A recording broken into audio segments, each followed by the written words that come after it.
Shwmae, Rhys dwi a fi di Llys Genad ymgyrchoedd Shelter Cymru.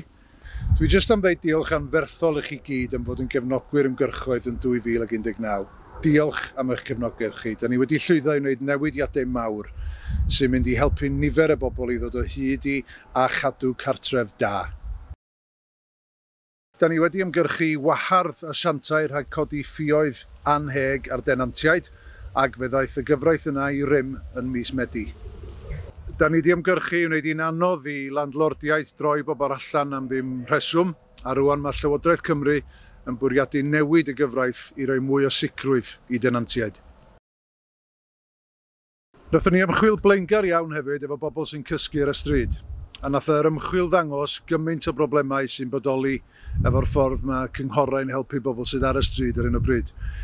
Da ni'n gweithio i newid y drefn i helpu mwy o bobl gael cartrefi go iawn a nid jyst darn o lawr mewn hostel sydd ddim yn ddiogel ag yn fygythiol. Ni fysa unrhyw un o'r newidiadau yma wedi digwydd heb eich cefnogaeth chi. Felly diolch o galon i chi a dwi'n edrych ymlaen i weithio efo chi eto yn 2020. Efo'ch help chi gallwn ni ddileu digartrefedd am byth.